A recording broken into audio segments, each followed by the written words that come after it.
Good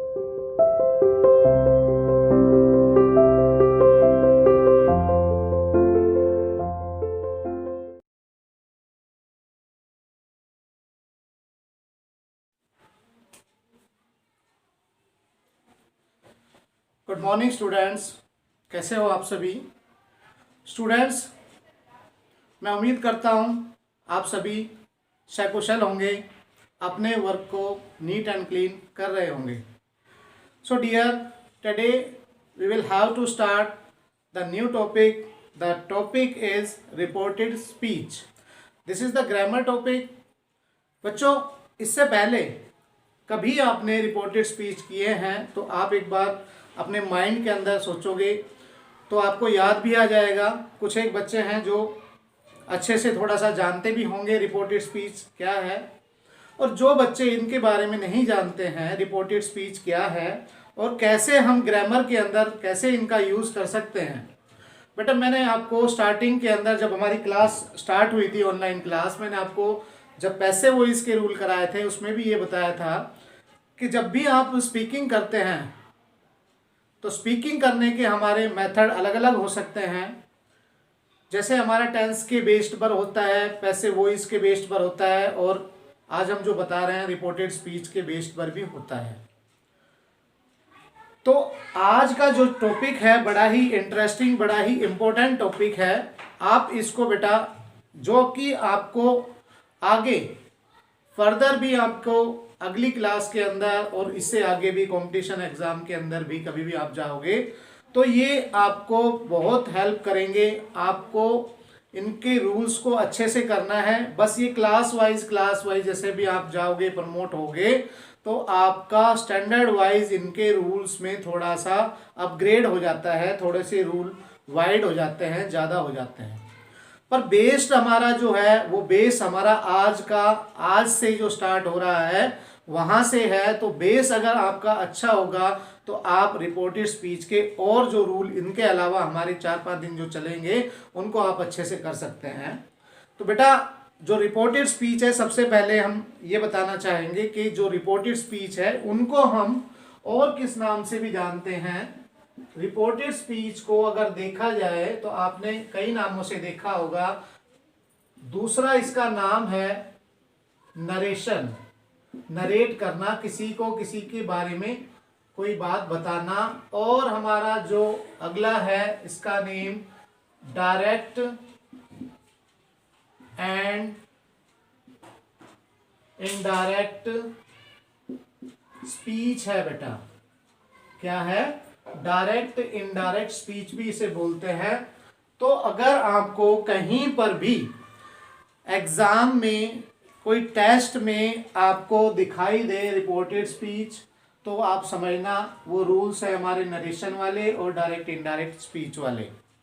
अब हम इसे रिपोर्टेड स्पीच के नाम से जाने, नरेशन के नाम से जाने या डायरेक्ट इनडायरेक्ट स्पीच के नाम से जाने, तो सभी का एक ही जो रूल है वो एक ही है। इनका जो बताने का तरीका है, जो चेंज करने का तरीका है, वो सब एक है, सेम है। बस नाम इनके अलग अलग हो सकते हैं। कहीं पर आप इनको नरेशन देखोगे, कहीं पर आपको इनको डायरेक्ट इनडायरेक्ट स्पीच में जानोगे। तो इस तरह से हैं ये। तो आज हम जो कर रहे हैं टॉपिक हमारा रिपोर्टेड स्पीच का है, डायरेक्ट इनडायरेक्ट स्पीच का है। तो बेटा, डायरेक्ट इनडायरेक्ट स्पीच का मतलब क्या होता है मैं आपको बता देता हूं। ज्यादा हमारा यूज होने वाला जो वर्ड है वो यही है, डायरेक्ट एंड इनडायरेक्ट स्पीच। देखो, डायरेक्ट का मतलब है कोई बात है जो हमारी या किसी व्यक्ति की जब हम बात को बता रहे हैं तो हम डायरेक्ट रूप से किसी से कह रहे हैं।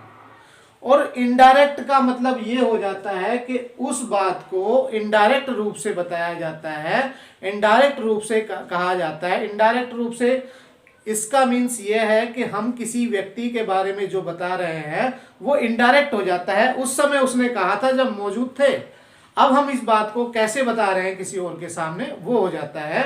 तो इनमें जो चेंज होते हैं सबसे ज्यादा तो क्या, बस इसमें जो चेंज होता है वो क्या होता है बेटा, एक तो टेंसेस के चेंज होते हैं इनमें, एक होता है प्रोनाउन का, और और जो होता है वो होता है टाइम का। इन चीजों में हम चेंज करते हैं। साथ के साथ ये चेंज होंगे और इनके अलावा जो रूल्स होंगे उनको स्टार्ट करते हैं। तो सबसे पहले आपने जाना कि इनके जो नाम है वो हम किन किन नामों से जान सकते हैं या देखते हैं। उसके बाद हम देखते हैं कि किन किन चीज़ों में इनका परिवर्तन होता है, किस में चेंज होता है। उसके बाद ये बेटा दो पार्ट से जुड़े हुए होते हैं। इनका हम जो एग्जाम्पल से मैं आपको समझाऊंगा कैसे आते हैं ये। ही said to me, I am watching movie। ये ब्रैकेट के अंदर होता है, इन्वर्टेड कोमा क्लोज के अंदर होता है, यहां नीचे कोमा होता है। अब देखो दो पार्ट में क्या है, he said to me, इसमें तो ये बता रहा है कि किसने किसको कहा है, किसने किसको कहा है। ये हमारा होता है, ये होता है रिपोर्टिंग वर्ब। क्या होता है ये? Reporting verb. और दूसरे वाला पार्ट जो होता है उसे हम बेटा बोलते हैं रिपोर्टेड स्पीच। तीन चीजें मैंने आपको बताई हैं। एक तो ये कि इनके जो हम नाम है वो किन किन नामों से जानते हैं। दूसरा ये है कि हम इनको जो चेंज करते हैं, इनका जो चेंज होता है कौन कौन से पार्ट में चेंज होता है। अगर टेंसेस से रिलेटेड है तो टेंस चेंज होंगे, प्रोनाउन से रिलेटेड है तो प्रोनाउन चेंज होंगे, और तो तीसरा बताया टाइमिंग वर्ड भी चेंज होगा। वो साथ के साथ मैं रूल में बताता रहूंगा। अब उसके बाद हमने जो बताया है कि ये एग्जाम्पल ऐसे आएगा आपका, he said to me I am watching TV, I am watching movie, I am playing cricket. तो बेटा ये तो टेंसेस के अकॉर्डिंगली दिए होते हैं। जैसे मान लो इसमें तो ये कह रहा है कि मैं मूवी देख रहा हूं, यहां ये भी हो सकता है मैं मूवी देख चुका हूं, आई हैव वॉच्ड मूवी, ऐसे भी हो सकता है।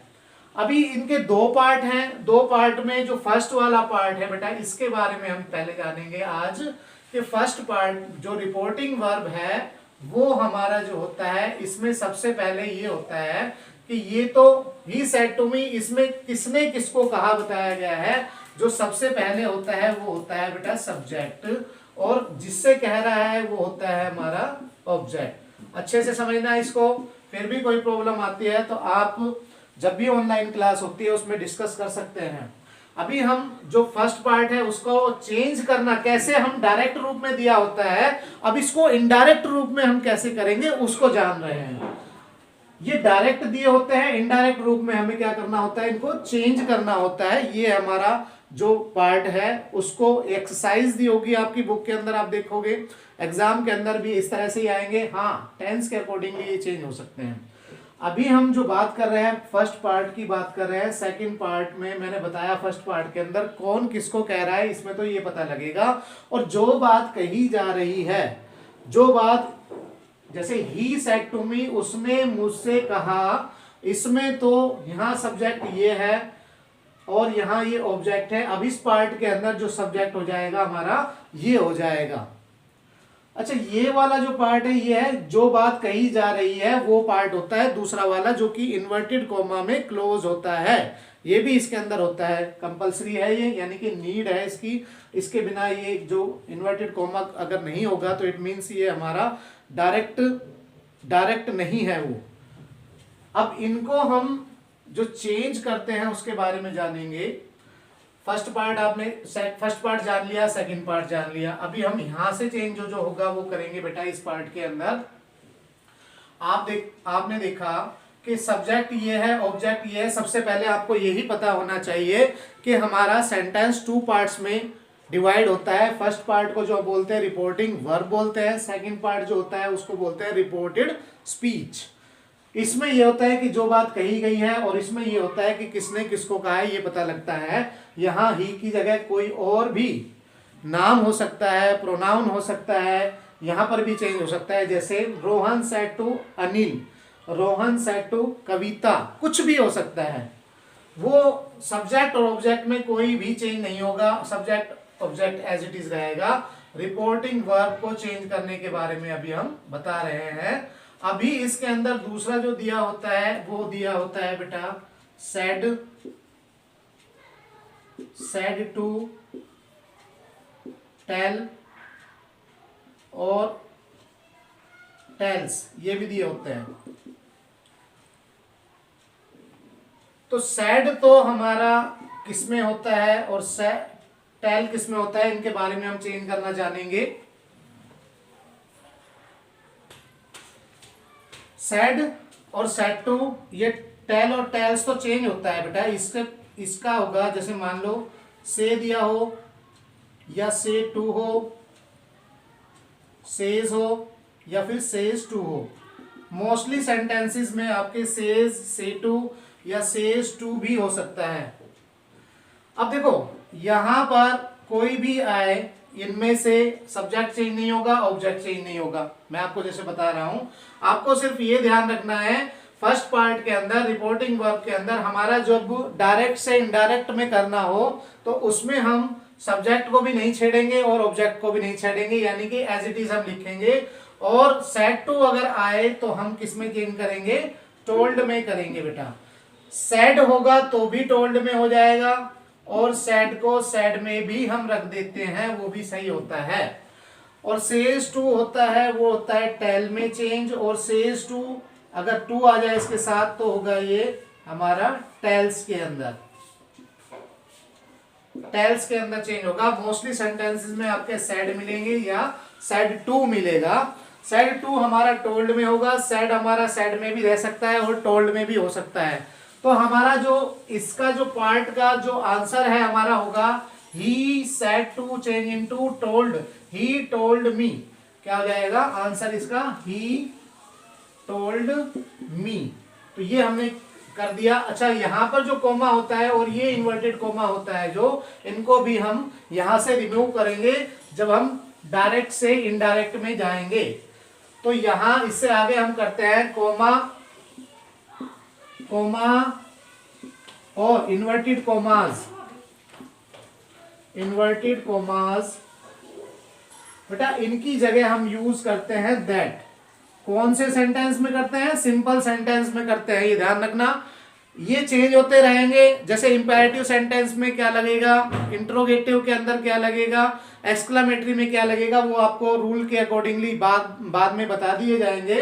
अभी आपको सिर्फ ये ध्यान रखना है कि सिंपल अगर सेंटेंस है हमारा, असर्टिव सेंटेंस है हमारा, अफर्मेटिव सेंटेंस है हमारा, तो कोमा और इन्वर्टेड कोमा की जगह हम क्या यूज करेंगे, दैट का यूज करेंगे। ही टोल्ड मी दैट। अभी हमने फर्स्ट पार्ट को चेंज करना सीखा है, डायरेक्ट से इनडायरेक्ट करना सीखा है। तो हमने यहां पर बताया ही टोल्ड मी, उसने मुझे बताया, यानी कि अब ये डायरेक्ट नहीं है, अब ये इनडायरेक्ट बात हो रही है, उसने मुझे बताया। अब बेटा इस पार्ट के बहुत रूल है, वो हम आगे, आज हमने बेसिक बताया, इसका इंट्रोडक्शन बताया, इसके जो आगे के पार्ट है, आगे के रूल है, ये अभी हमारे 4 से 5 दिन के अंदर हम करेंगे, क्योंकि ये हमारा बहुत ही इंपॉर्टेंट टॉपिक है। और नेक्स्ट क्लासेस जब भी आपकी प्रमोट हो गए, आप दूसरी क्लास में जाओगे, ये वहां पर भी आपके लिए इतना ही महत्वपूर्ण होगा जितना आज हमारे लिए इतना इंपॉर्टेंस रखता है। तो बेटा अभी हमने फर्स्ट पार्ट को चेंज करना सीखा है। इसमें हमने सेड टू या सेड अगर आए तो टोल्ड में होगा, से टू हो तो टेल में, सेज टू हो तो टेल्स में चेंज होगा, इसकी जगह आ जाता है तो। और दूसरा कोमा और इन्वर्टेड कोमा जो हमारा होगा वो रिमूव होगा, उसकी जगह हम अफर्मेटिव सेंटेंस के अंदर हम क्या लगाएंगे, दैट का यूज करेंगे। बेटा आज के लिए इतना ही, मिलते हैं अगले टॉपिक में, मिलते हैं अगले वीडियो के अंदर, इसी टॉपिक को आगे हम कंटिन्यू रखेंगे। बेटा बाय बाय।